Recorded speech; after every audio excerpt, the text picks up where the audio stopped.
Hey Mustangs, this is Miss Flores here in the art room. Today we are going to learn how to make a slab rolled coffee mug. This is your slip, score, and seam video because it is super important that you slip, score, and seam correctly on a coffee mug, otherwise it won't hold liquid, which is why this one has pins. I made two and I thought I had all the holes, but when it cooked, there's a hole somewhere, so it leaked. So now it's a pin holder. So we're going to make one, hopefully successfully today. I have some clay here. I've already kind of kneaded it. You kind of knead it like bread dough. I'll demonstrate to kind of get it into a good consistency. So you might have some spots that are drier or wetter than others, so you want to make sure. And then you kind of throw it on your board to flatten it, because basically we're going to run it through here and it's going to be like a pancake and we're going to mill it out flat. So about 4 good throws gives you a nice, I think this is thick enough, it won't get stuck. So here we go. I haven't done this in a while, so let's find out if it still works.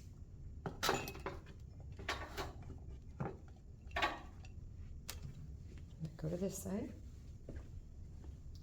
Put it in between the two canvases, otherwise this thing gets covered in clay and it's terrible.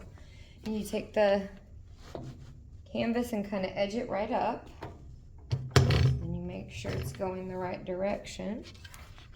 Pull it through.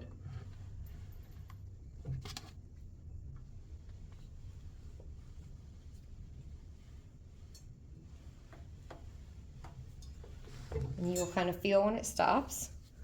And lift it up. You have this real nice long, right? So now I'm going to create the base out of it. Just using my tape, pushing it down and lifting up. And then I'm going to cut it out. It's important when you're building anything with clay that you make it bigger than what you plan on it being finished. You'll see how thick the walls are of the clay when it's done compared to what the actual mug's wall is. So it's a lot thinner. I'll show you how to do that too. So here's our base. And from there, we are going to measure how wide it is and see if this piece will work or not. It's a very scientific method called yarn. Wrap it round. Okay, and see how long. But is it going to be tall enough? Probably not. So I'm going to re-roll a new chunk and make it wider. So I have another chunk ready to go, and I kind of threw it in the shape that I want it to be rolled out in. Hopefully that will help with the height, so I can have a nice, good cup of coffee in my mug. I'm going to start pulling it through.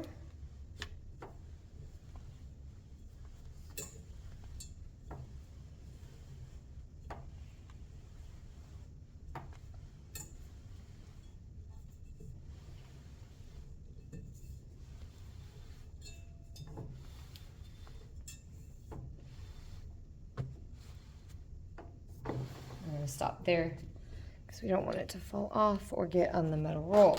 So I think that should work. The height of my coffee mug should be perfect size, right? So I'm going to use my ruler, and I just kind of make a straight line.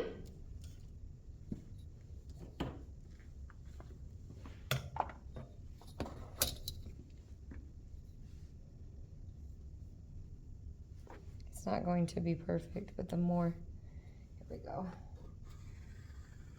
It doesn't have to be perfectly straight. We're just looking for a straight edge. Now I'm going to use the part here that's taller. I'll just chop it there. Okay. And then you use that string piece that you measured.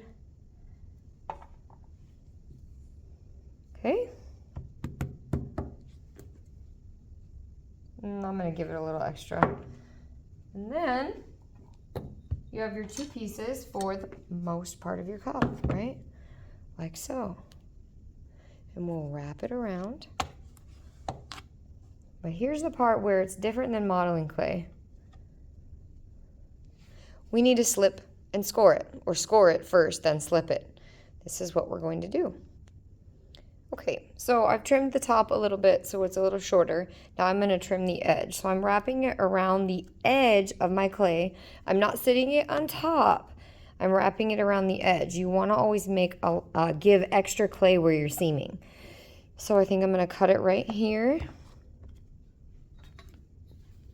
Try to do straight edges, but it doesn't really matter if it's not perfect.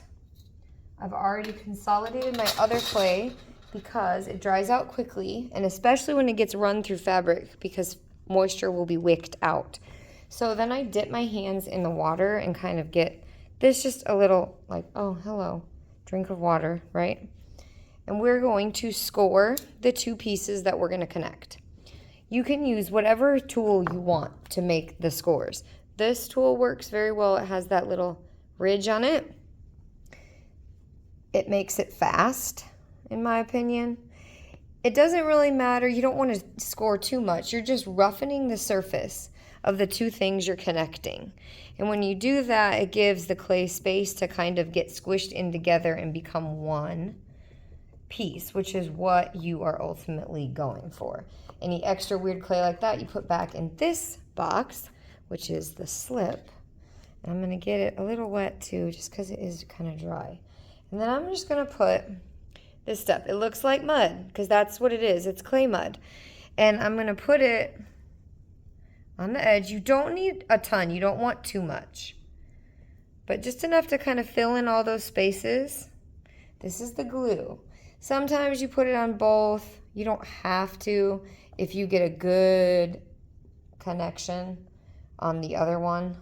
But I do it on both sides to be safe. And then I'm going to bring it around. Okay. And I got to do it here too, don't I? Because it's connecting. This is a very important seam too. I'm using the knife so you can see. Both tools do the same thing. All sorts of things can be clay tools. You can use like lace as texture. You can use natural elements as texture because it all burns away in the kiln, but it leaves the marks. And then I'm going to get this slip here. If you do this with your wooden clay tool with the slip, if you decide to do this at your table, you have to make sure you wash it every day. Otherwise, it'll be not nice. It'll be nasty. Nobody wants that for their clay tools. So then we're going to put it together. Okay? Don't worry that it's thick. Don't worry that it's uneven on the top. You'll take care of all that later. Now I'm going to start squishing the bottom to touch the base. And I'm going to make sure it lifts easily. So now you can see this. Now my job is to seam it. So I slipped it with the glue. I scored it with my tools. And now I have to make it become one whole piece, just like the strawberry. So this is where you start working. And this is also where you sit and talk to your friends while you're playing with your clay, because that's the best part of clay.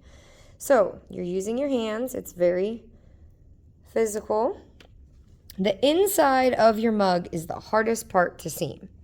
So I tend to make a nice seam just with my fingers on the outside.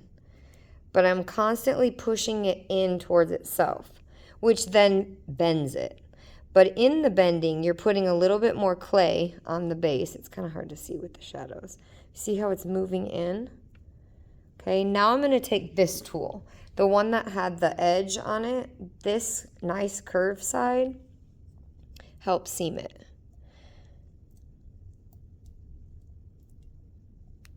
And you're just going to push everything. I push the wall, especially where it's really thick, and you use that extra clay to seam it. You don't want to start scraping it out.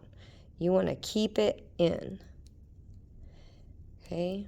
And once you get a good seal, then you can put it back down and kind of push the base back out because it tends to come up.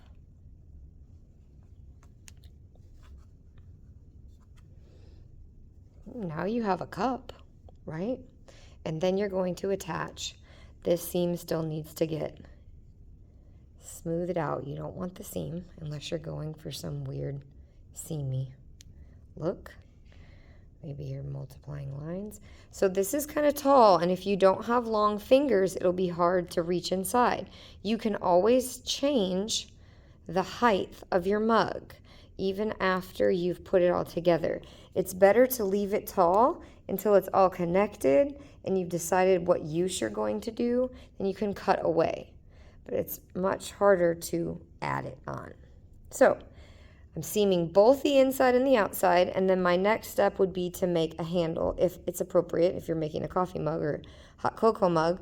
And you always want to attach it to the thickest part. So where this seam is, you don't want to do too much because you're going to do it again right here where the handle is. Part 2 will be up next.